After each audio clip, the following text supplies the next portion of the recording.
Most people think stress disappears the moment the situation ends. It doesn't. Your brain can stay in survival mode for hours after the problem is already over. Stress hormones, especially cortisol and adrenaline, can remain elevated in your system for hours.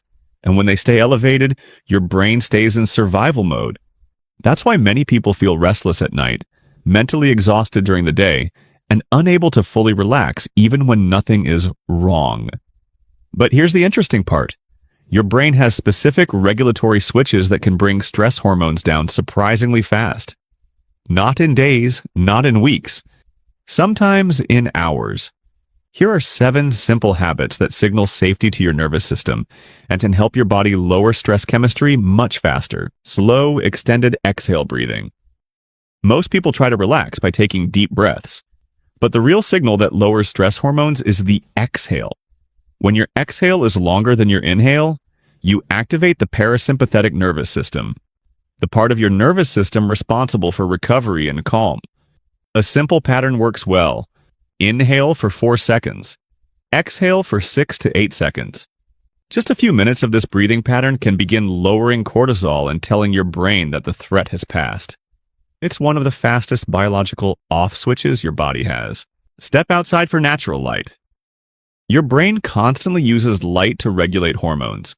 When natural light enters your eyes, it communicates directly with the hypothalamus, the brain's circadian control center. This helps regulate cortisol timing and stabilize your internal clock. Even 10 minutes outside can begin correcting stress-related hormone disruption. It's a simple environmental signal that your brain interprets as safety and normalcy. Gentle physical movement. When stress hormones rise, your body prepares for action. The problem is that modern stress is often psychological, not physical. So the stress response activates, but it never fully completes. Light movement, like walking, stretching, or slow cycling, helps close that biological loop. Your brain interprets movement as the situation has been handled, which allows cortisol levels to start falling. You don't need an intense workout. Even a 15-minute walk can begin resetting your stress chemistry.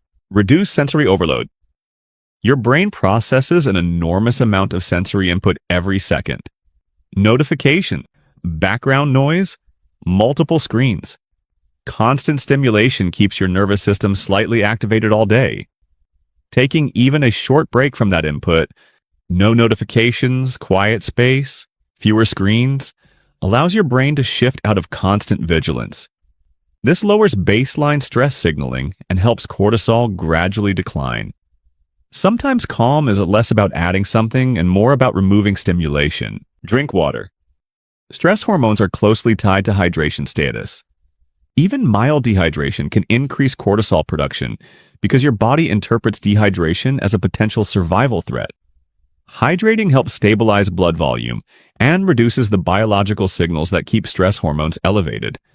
It's a small action, but physiologically meaningful. Your brain reads hydration as stability, social safety signals.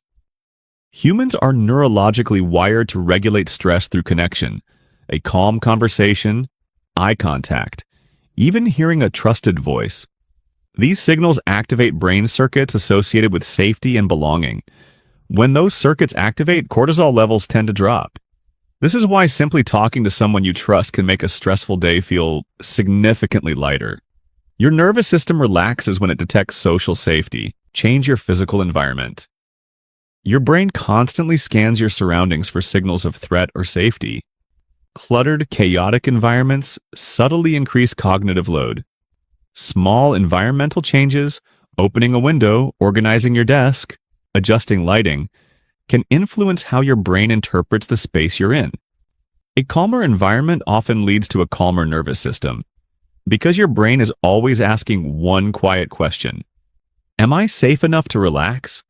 When the environment answers yes, stress chemistry begins to fall.